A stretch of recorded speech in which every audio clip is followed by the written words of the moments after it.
Hello दोस्तों, आपका स्वागत है हमारे YouTube चैनल फेस फंडा में। आज हम लोग SME section 8 division 1 subsection A part UG के कंटेंट्स का पार्ट 5 पढ़ेंगे। पार्ट 5 क्या है? ये पार्ट 5 हमारा कंटेंट्स का 5वां वीडियो है।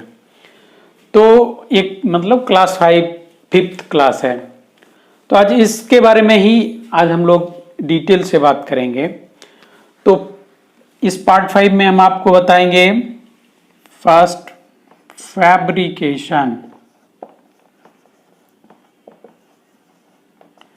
फैब्रिकेशन यूजी 75 टू यूजी 85 तक कवर होता है।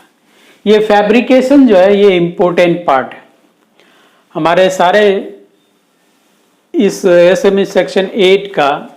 जो मेन पार्ट है वो फैब्रिकेशन और दूसरा इंस्पेक्शन है। तो इस फैब्रिकेशन वाले पार्ट पे आप जरा ध्यान देंगे, ठीक से समझेंगे, इसके पार्ट्स का जो यूजी का पार्ट्स है इसको अच्छे से याद रखेंगे तो आपको बहुत ही काम आएगा। तो चलिए, यूजी 75 में क्या दिया हुआ है? General statement. यूजी 75 में क्या दिया हुआ है? General statement. किसके रिलेटेड? फैब्रिकेशन के रिलेटेड। हम फैब्रिकेशन मींस क्या? प्रेशर वेसल्स को प्लेट से रोल करके, बेल्ट करके, फिट करके, बेल्ट करके जो बनाते हैं तो वो फैब्रिकेटेड आइटम रेडी होता है। उसका ये जनरल स्टेटमेंट हमको कहाँ मिलेगा? यूजी 75 में। यूजी 76 में क्या मिलेगा? यूजी 76 की बात करें तो cutting plates and other stock. Cutting plates and other stock.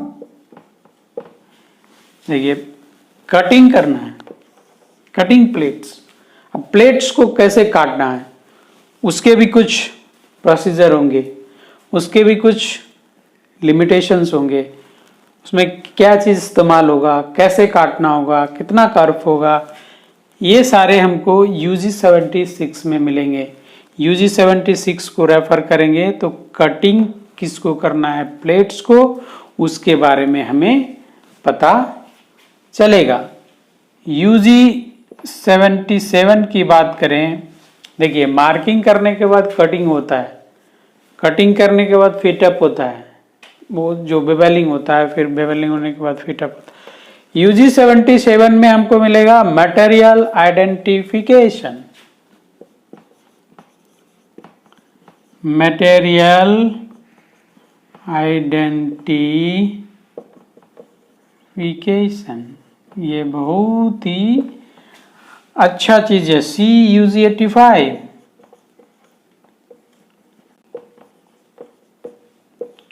यहाँ पे देखिए रेफर किया। यूजी 77 में बोलता है मटेरियल आइडेंटिफिकेशन और बोर्ड रेफर किया है यूजी 85 में, जाकर देखिए।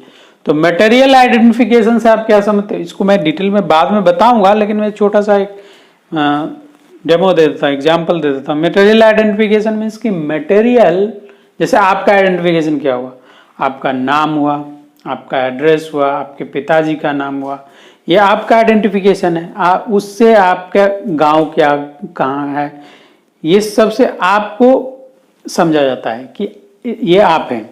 उसी तरह जो मटेरियल रहेगा उसका कुछ आइडेंटिफिकेशन होता है, उसका प्लेट नंबर, हीट नंबर, ये सारा उसका आइडेंटिफिकेशन होता है, उसका ग्रेड। तो उससे हम उस प्लेट्स के बारे में या मटेरियल्स के बारे में हम जानते हैं। तो वो आइडेंटिफिकेशन कैसे करना है? ये प्लेट है, अब इस प्लेट पर एक तो वहाँ से मिल से आता है प्रिंट होके, तो हम लोग आइडेंटिफिकेशन करते हैं, इसका मार्किंग करते हैं, heat number, plate number, grade, किस ड्राइंग में यूज करना है, वो ड्राइंग नंबर, कौन सा पार्ट नंबर, वो सारा हम मार्किंग करने के बाद स्टाम्प कर देते हैं। स्टाम्प तो ये हमारा आइडेंटिफिकेशन हो जाता है, वो आइडेंटिफाइड हो जाता है, नाम पता हम एक्चुअली लिख देते हैं, मीन्स कि in the sense of that कि हम इसे कैसे पहचानेंगे। तो यही है मटेरियल आइडेंटिफिकेशन। अब क्या इसका रिक्वायरमेंट है अपने इसमें सेक्शन में, कैसा होना चाहिए, कितना साइज का होना चाहिए, कितना बड़ा लेटर पंच से हम करें, पंच कितना थिकनेस के प्लेट में हमको पंच करना चाहिए, कितना थिकनेस के प्लेट में नहीं करना चाहिए, ये सारे चीज़ हमको UG 77 में मिलेगा। तो आप बढ़िया से ये बहुत ही इंपॉर्टेंट चीज़ है, बिना मटेरियल आइडेंटिफिकेशन के अगर आप आगे प्रोसेस करेंगे तो वो मटेरियल रिजेक्ट हो जाएगा, क्योंकि पता ही नहीं चलेगा क्या है नहीं है। हम प्लेट से कटिंग से पहले हम इसको आइडेंटिफिकेशन करते हैं, समझ गए। फिर UG 78 की बात करें तो उसमें repair of defects in material, repair of defects in material, repair of defects. बहुत सारे मटेरियल में जब मान ले प्लेट्स की बात करें, प्लेट्स में कभी लेमिनेशन होता है, लेमिनेशन लेयर होता है, कहीं पे क्रैक्स हो जाता है, कहीं पे पोरोसिटी रहेगा, कहीं पे बहुत सारा मटेरियल डिफेक्ट्स होते हैं। वो जब हम ये मिल में रेडी करते हैं तो उस समय बहुत सारा डिफेक्ट्स होता है, जैसे हम 2-3 डिफेक्ट्स के बारे में बताए।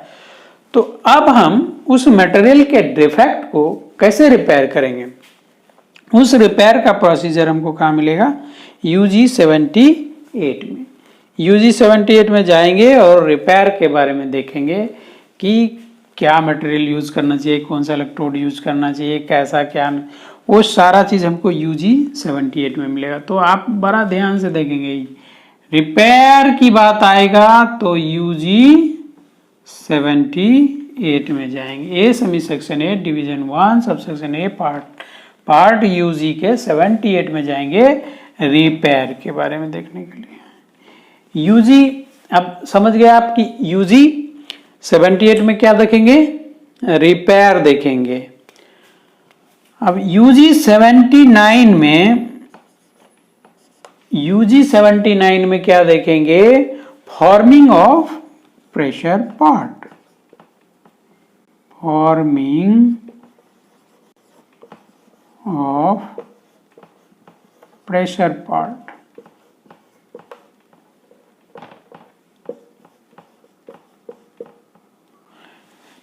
Forming of pressure part, forming में सब समझ रहे हैं, जैसे हम प्लेट्स को बेंड करते हैं, उसको रोल करते हैं, यानी कि फॉर्म चेंज करते हैं, मीन्स कि ये एक फुल प्लेट है, इसको हम रोल कर दिए, रोल करके क्या बनाए, सेल बना दिए, तो क्या हुआ, फॉर्म हो गया। इस तरह हम उसको प्रेस कर दिए, प्रेस करके हम डिसेंट बना दिए, तो वो क्या हो गया, फॉर्म हो गया, फॉर्मिंग कर दिए उसका। तो हमको अगर फॉर्मिंग है, जैसे UG 79 से हम क्या देखते हैं, जैसे हम डिसेंट बनाते हैं, डिसेंट बनाते हैं तो क्या, फॉर्मिंग करते हैं, तो उस समय हमें ये चीज़ का रेफरेंस लेना चाहिए, समझ गए। Forming of pressure part means समझ रहे हैं, प्रेशर पार्ट जहां पर प्रेशर लगेगा, तो वेसल में कहां पर प्रेशर लगेगा, तो सेल में लगेगा, हेड में लगेगा, जो भी इंटीग्रेटेड पार्ट उससे जुड़ा हुआ डायरेक्ट उस पे प्रेशर लगेगा। अब ये वेसल है, ये वेसल है, और यहां पर एक क्या लगा हुआ है, लैडर लगा हुआ है। मान लीजिए यहाँ पर दिखाऊं अगर मैं, एक लैडर लगा हुआ है, इस साइड व्यू में देखिए ये लैडर लगा हुआ है, ये क्या है, एक्सटर्नल अटैचमेंट है।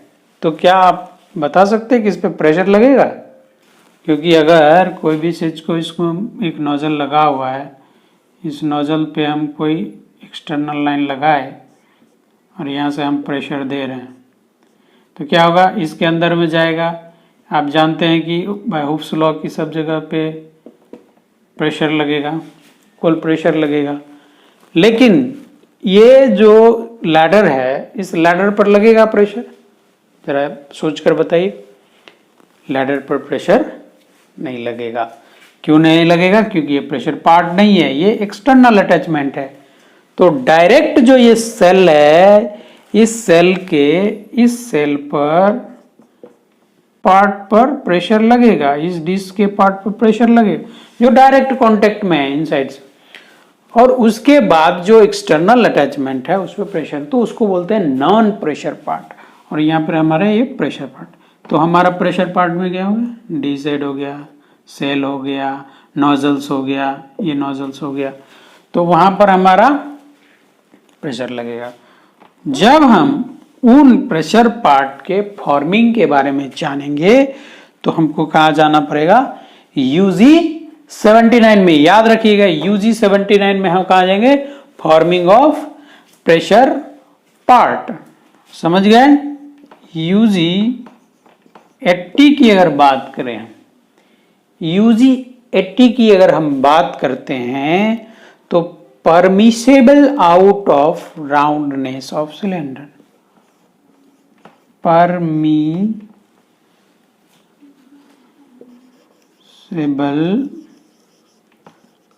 out of roundness, permissible out of roundness of cylindrical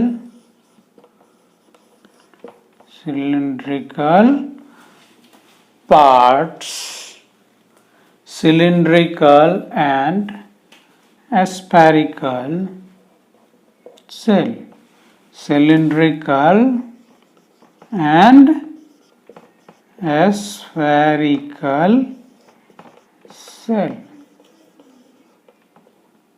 देखिए यूजी 80 में परमिसेबल आउट ऑफ राउंडनेस, आप ये समझना पड़ेगा कि आउट ऑफ राउंडनेस क्या होता है। ये नाम से ही क्लियर है, आउट ऑफ फिर राउंडनेस, इसको ब्रेक कर दीजिए। तो कोई भी चीज अगर ये राउंड है, राउंड मतलब पूरा फुल सर्कल है, ये क्या है? फुल सर्कल है, राउंड है, यानी कि सेंटर से रेडियस जो है हर एक जगह इक्वल होना चाहिए, तो वो क्या हो गया? राउंड शेप हो गया। अब जब दूसरी हम बात करें तो ये मान लीजिए कि ऐसा हो जा रहा है, इसको उठा के इस पर रख दीजिए। सेम अगर रेडियस है तो यहाँ पर रेडियस क्या हो गया? बड़ा हो गया R1, और यहाँ इसके अपोजिट में R2, ये छोटा हो गया। तो ये केस क्या हो गया? R1 is greater than R and R2 is smaller than R। तो ये क्या हो गया? R is lies between R1 and R2, R is lies between R1 and R2। मतलब ये कभी बड़ा हो गया, ये बल्ज हो गया, और इधर में छोटा हो गया।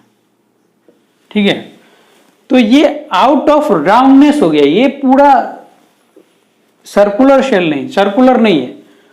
तो ये कितना बल्ज होना चाहिए? ये R1 minus R greater than 0 है, तो R1 माइनस R कितना परमिट है? अगर ये K मान लेते हैं वैल्यू, तो K का वैल्यू क्या होना चाहिए? ये कितना होना चाहिए कि ये एक्सेप्टेबल हो? तो ये K का वैल्यू है, होता है वो 1% ऑफ OD। लेकिन ये आप जब UG 80 में रेफर करेंगे तो ये आपको पता चलेगा कि उसमें कितना होना चाहिए। मैं यहाँ आपको समझाया कि आउट ऑफ राउंडनेस क्या होता है।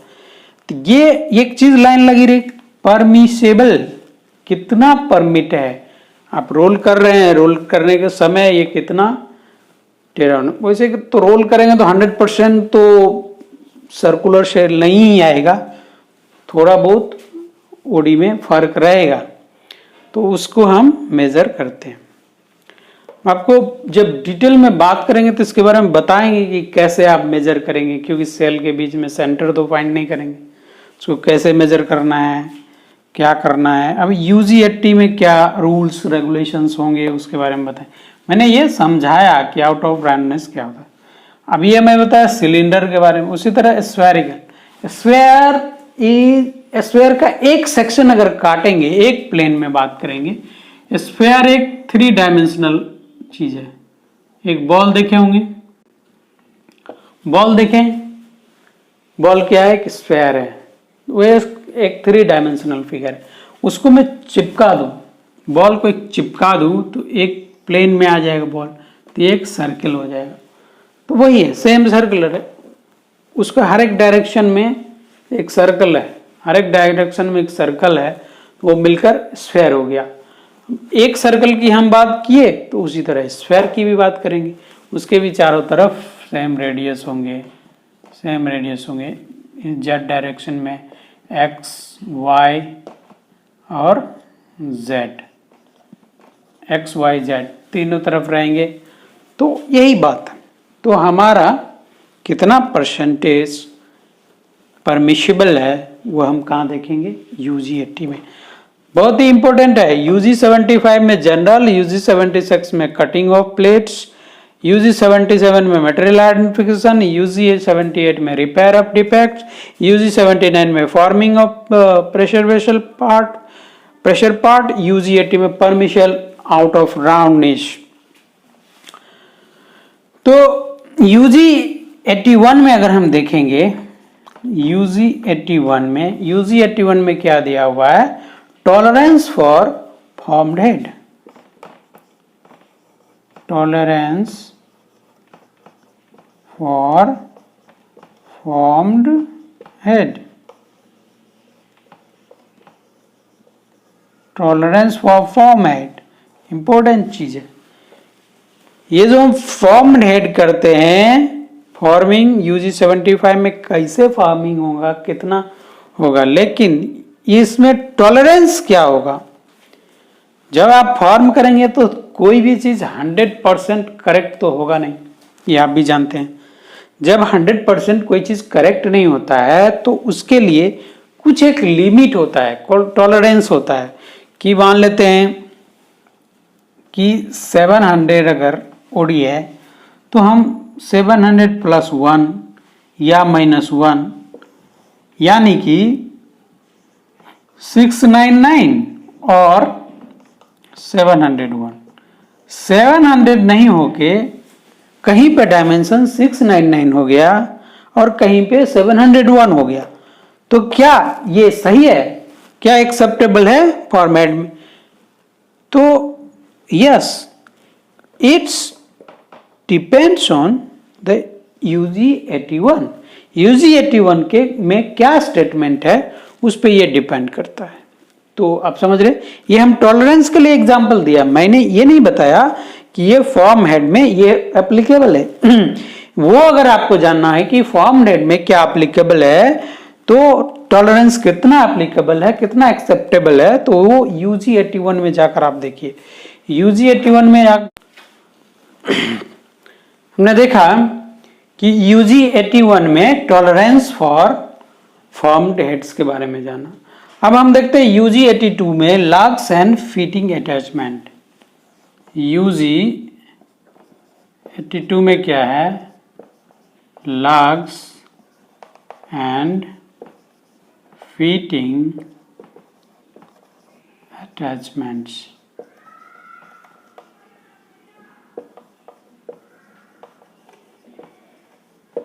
नहीं, UG82 में क्या है, लॉग्स एंड फिटिंग अटैचमेंट। इसमें जो अटैचमेंट लगाते हैं, जैसे आप लिफ्टिंग लग लगा है, UG82 में लॉग्स एंड फिटिंग अटैचमेंट्स है। जैसे अब लिफ्टिंग लग लगाए या कोई फिर अगर हम लैडर लगा रहे हैं तो उसके लिए एक अटैचमेंट लगाना पड़ेगा पहले सेल में, फिर उस पर हम लैडर को फिट करेंगे। तो ये कुछ फिटिंग अटैचमेंट, बहुत सारा फिटिंग अटैचमेंट्स लगाने पड़ते हैं। तो उन सबों के लिए हमको देखना पड़ेगा UG 82। अब UG 83 की बात करें। UG 83 में दिया holes of screw stage, holes of screw stage.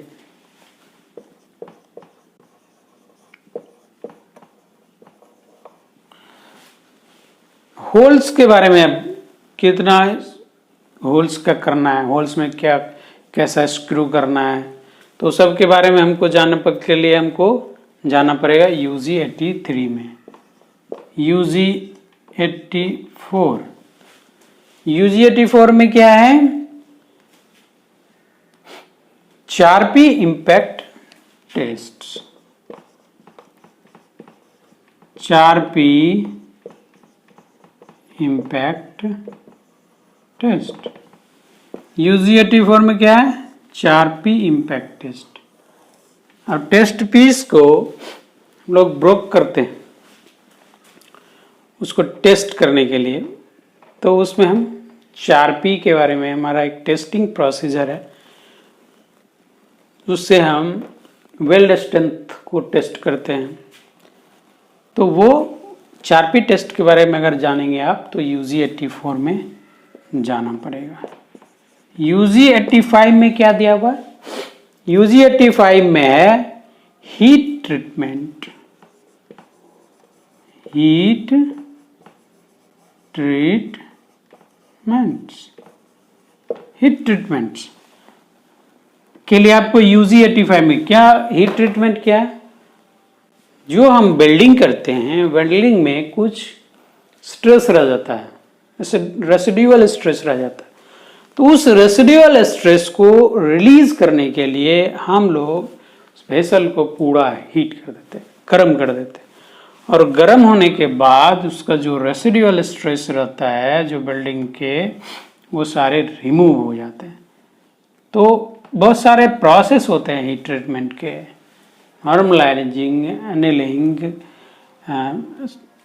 Stress relieving processes है, तो वो सब हम इसमें देखेंगे। आप देखिए हीट ट्रीटमेंट रिक्वायर्ड है कि नहीं, किस पार्ट्स के लिए, किसके लिए हीट ट्रीटमेंट चाहिए, तो वो हमको UG 85 में वो हमको बताएगा, क्लियरली बताएगा कि ये पार्ट है तो इस पार्ट के लिए हमको हीट ट्रीटमेंट चाहिए, इसके लिए नहीं चाहिए। तो हम हीट ट्रीटमेंट के रिक्वायरमेंट को अगर रेफर करना है तो हम कहाँ करेंगे? UG 85 में करेंगे। तो ये था मेरा प्रोडक्शन से रिलेटेड UG 75 से UG 85 तक का डिटेलिंग, कि UG 75 से UG 85 में क्या क्या टॉपिक कवर किया गया है। अभी हम लगातार वीडियो कंटेंट्स में ही बनाए जा रहे हैं, क्योंकि कंटेंट्स अगर हम आपको मालूम रहेगा, हमको और आपको मालूम रहेगा, तो हमें SME सेक्शन रेफर करने में बहुत ही सुविधा मिलेगी। तो ये है आज की वीडियो। आज मैं इसी जगह समाप्त करता हूँ इसे।